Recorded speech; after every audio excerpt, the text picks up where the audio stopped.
Congreso Pleno proclama Presidente de la República para el periodo comprendido entre el 3 de noviembre de 1970 y 3 de noviembre de 1976 al ciudadano Salvador Allende Gossen. Se levanta la sesión. En 1970, Salvador Allende Gossen fue elegido presidente con la promesa de construir una vía pacífica hacia el socialismo y crear una sociedad más justa. Sin embargo, el 11 de septiembre de 1973, su gobierno fue derrocado por un golpe militar liderado por Augusto Pinochet. Las Fuerzas Armadas y de Orden han actuado en el día de hoy solo bajo la inspiración patriótica de sacar al país del caos que en forma aguda lo estaba precipitando el gobierno marxista de Salvador Allende. La Junta mantendrá el Poder Judicial y la asesoría de la Contraloría. Las cámaras quedarán en receso hasta nueva orden.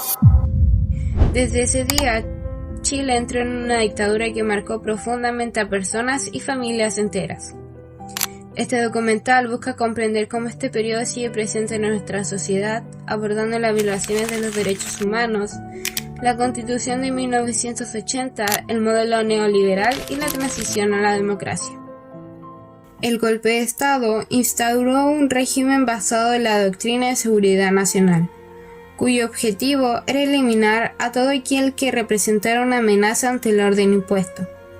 Carabineros, Fuerzas Armadas, organizaciones como la DINA y la CNI llevaron adelante una represión sistemática, detenciones arbitrarias, torturas, asesinatos, desapariciones y exilio. La sociedad chilena quedó silenciada por el miedo, la censura, el cierre del Congreso y la intervención de universidades, consolidando un país marcado por el terror. Vamos a conocer la experiencia directa de quienes vivieron bajo el régimen, para entender cómo el miedo y la represión afectaron en la vida cotidiana. ¿Cómo describiría el miedo y la tensión que se vivía día a día? Bueno, las sensaciones y las emociones de aquella época eran de temor, de desconfianza, de incertidumbre y de terror para todas las personas que pensábamos, estoy hablando de mis familiares, distinto a lo que estaba sucediendo. ¿Qué recuerdos personales o familiares consideran más impactantes de la época? Yo en esa época tenía alrededor de 11 años y me recuerdo algo que se me quedó muy grabado, que un día llegó un mensaje a mi familia donde le contaban a mis padres que su sobrina había sido tomada o prisionera o arrestada por los militares. Entonces ahí se comentaba que la iban a torturar.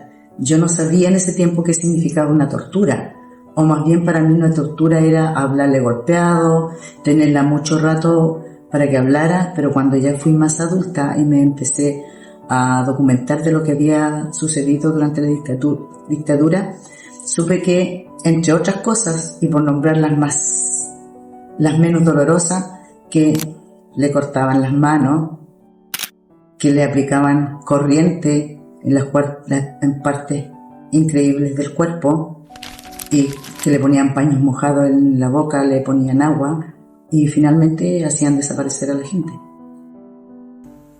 ¿Qué cambios vio la vida de las personas a su alrededor y la sociedad en general? Bueno, se vieron cambios drásticos. Por ejemplo, cuando lo primero que se instauró fue el toque de queda. La gente no podíamos salir a las calles, de día, de noche incluso no podíamos tener luces encendidas, no se podía conversar con los vecinos. La gente muy atemorizada, muy silenciosa, con rumores muy, muy secretamente, pero por otro lado había otra sociedad que se jactaba en las calles de soberbia, de orgullo, de seguridad, de abusos de poder. ¿Cómo sintió que afectaron estas experiencias en su visión de la política y la justicia? Eso fue una visión absolutamente negativa y desde el conocimiento, pero cuando ya yo y mi familia fuimos más adultas, dijimos que esto de la dictadura nunca más podría ocurrir en Chile, que cuando nosotros fuéramos adultas esperábamos tener la oportunidad de participación para decir no de alguna forma para que esto no volviera a ocurrir. Pasó muchos años después, mi niña, cuando recién la dictadura dejó de ser dictadura, después de 7 años, pudimos tener una participación ciudadana para decir no, nunca más que ocurra en Chile una dictadura. Muy marcada, muy marcada. Ahora, desde la perspectiva de quienes no vivieron en dictadura, reflexionamos sobre la importancia de la memoria y los derechos humanos.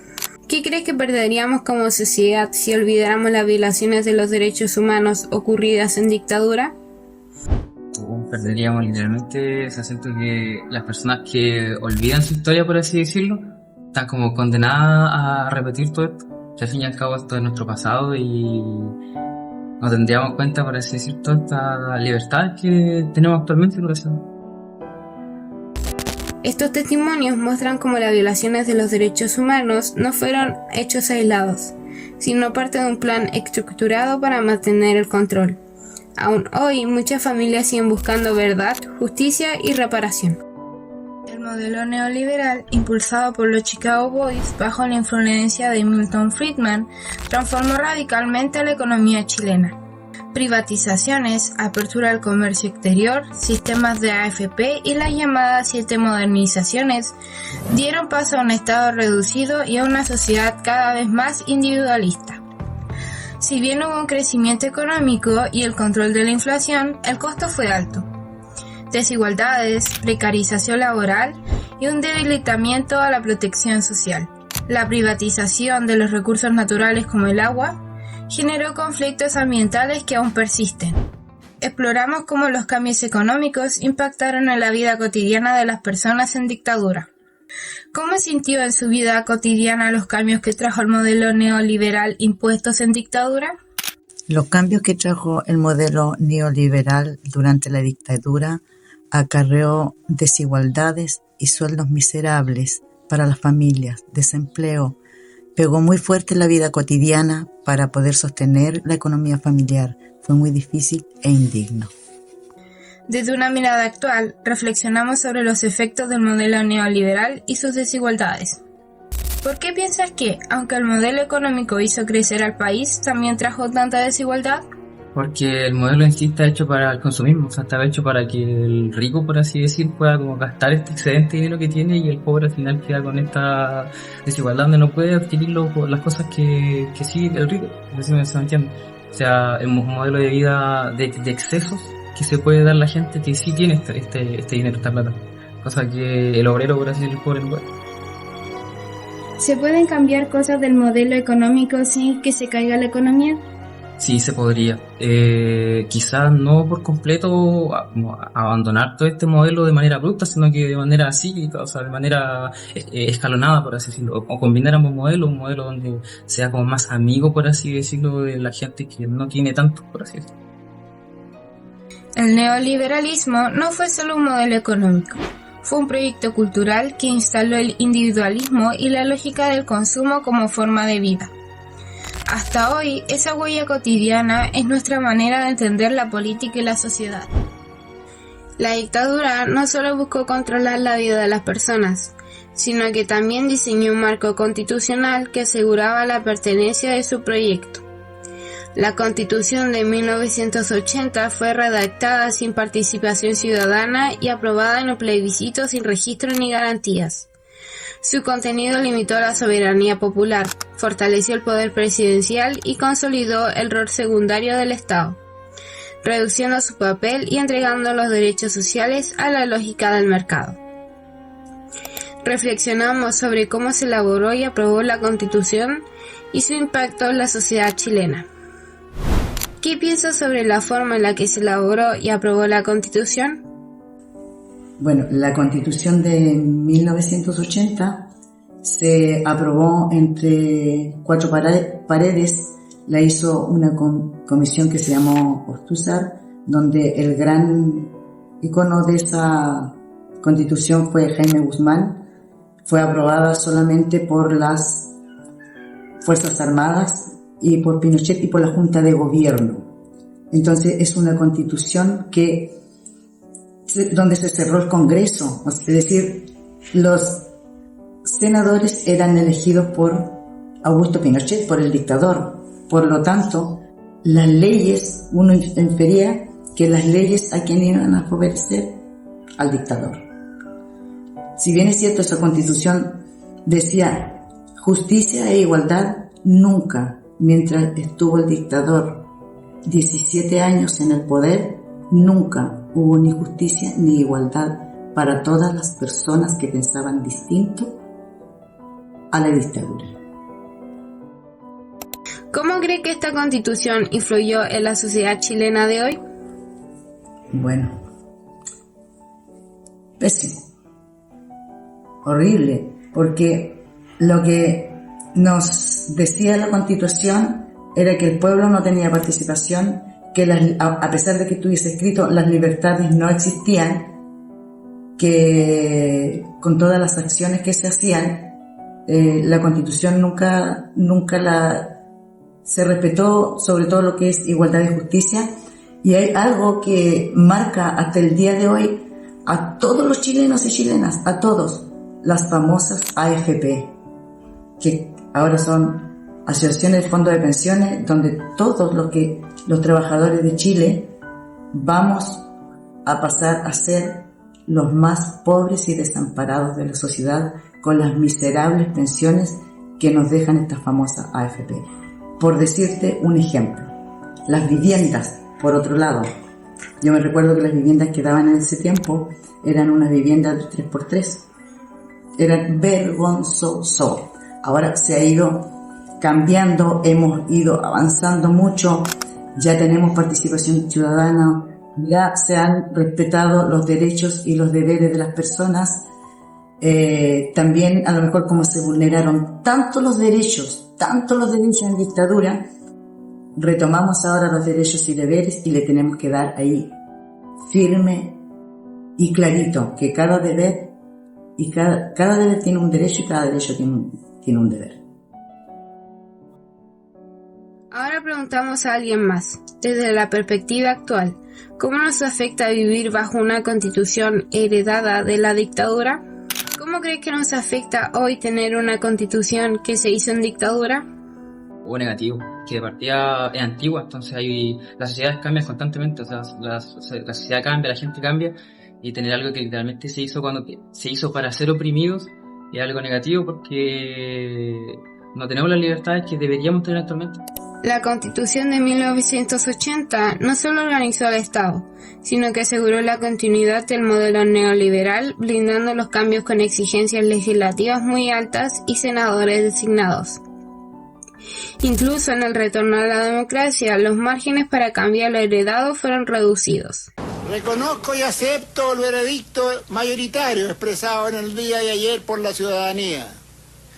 Respetaré y haré respetar este resultado en consonancia con mi norma de conducta invariable como jefe del Estado. En 1988, el plebiscito abrió paso fin a la dictadura. El triunfo del no marcó el inicio a la transición a la democracia. Sin embargo, este proceso no fue completado. Gran parte del modelo económico se mantuvo intacto y las Fuerzas Armadas conservaron sus privilegios. Aunque la democracia se volvió libertades, quedaron sin resolver deudas en derechos humanos, desigualdad y participación política. Reflexionamos sobre cómo quienes vivieron en la dictadura valoran la democracia de hoy y qué les enseñó esta transición. Vamos a juntar fuerza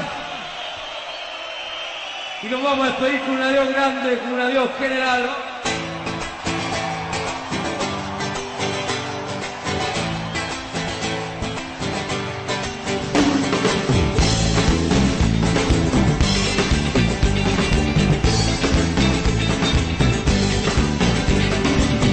Yo puedo creer en esta cosa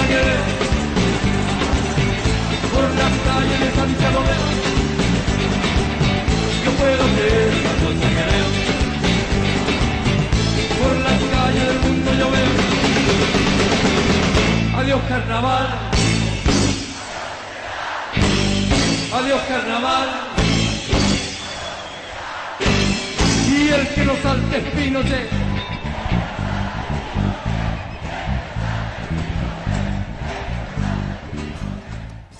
Después de haber vivido en una dictadura, ¿qué valor cree que tiene la democracia de hoy y cómo deberíamos cuidarla?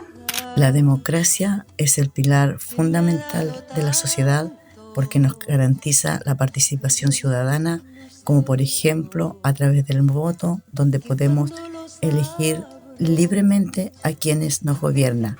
Nos garantiza los derechos humanos, la igualdad, y de esta forma poder vivir dignamente como nos merecemos. ¿Cómo recuerda el proceso a la transición a la democracia y qué lecciones cree que dejó a las nuevas generaciones? La transición a la democracia fue lenta, pero maravillosa. Empezamos eligiendo a un nuevo presidente, Patricio Aylwin, quien recorrió un difícil camino para consolidar la democracia en Chile. Las lecciones para las nuevas generaciones son claras. Cuidar la democracia, ya que es la única forma de gobierno que nos asegura la participación ciudadana, la tranquilidad y expresarnos libremente. Ahora exploramos la perspectiva de quienes observan la democracia desde una época posterior, reflexionando sobre los cambios pendientes. ¿Qué significa para ti vivir en democracia si todavía seguimos con varios cambios que dejó la dictadura? Saber si partida de vivir en democracia es algo muy positivo. O sea, ya el hecho de poder ir cada 4 años a elegir al presidente o lo que viene a ser el alcalde, concejales, etcétera. O sea, es un hecho de que si bien es un granito de arena, es parte como de este proceso en que yo di mi voz y yo elegí a esta persona o esta persona fue elegida por la gran mayoría. Entonces, no, muy importante. Claro, hay cosas que hay que ir cambiando con el tiempo, que todavía quedan ahí esos vestigios, digámoslo así, de estos tiempos donde éramos oprimidos, pero tiempo al tiempo, por decirlo así, de a poco. ¿Crees que la transición fue suficiente para dejar atrás la dictadura o aún en la sociedad actual hay temas pendientes? No, aún hay temas pendientes. O sea, siento que de partida el negacionismo, por así decirlo, a los hechos que ocurrieron y que hay evidencia de que ocurrieron, es algo muy peligroso. O sea, a la gente se le olvida todas las cosas que ocurrieron en esos años, y eso es muy peligroso, como decía, porque se puede volver a ocurrir. O sea, si olvidamos nuestra historia, vamos a volver a cometer los mismos errores que cometimos antes, y eso es muy peligroso. O sea, de partida debería literalmente como prohibirse todo esto, como estar a favor de esta vulneración de los derechos humanos. Es como imposible que no sea condenado el que alguien externo haya sido literalmente fusilado quizás por su manera de pensar, y que yo esté a favor de eso, me parece totalmente tonto. O sea, no puede ser legal eso. La transición fue un logro histórico, pero también una oportunidad incompleta. El miedo y las estructuras heredadas limitaron los cambios. El debate sobre una nueva constitución y la justicia social muestra cómo esta transición aún está en disputa. La dictadura no solo dejó heridas en los derechos humanos, también instaló una constitución y un modelo económico que todavía marcan a Chile. En 2025 seguimos discutiendo sobre la nueva constitución, porque la de 1980 aún limita los cambios profundos. El modelo neoliberal se refleja en las pensiones bajas, en la privatización del agua y en un sistema educativo y de salud con grandes desigualdades. La deuda de los derechos humanos sigue abierta. Muchas familias aún buscan verdad y justicia por sus desaparecidos. Recordar este pasado es entender por qué estas demandas siguen vigentes y asumir que solo enfrentando nuestra historia podremos construir una democracia más justa.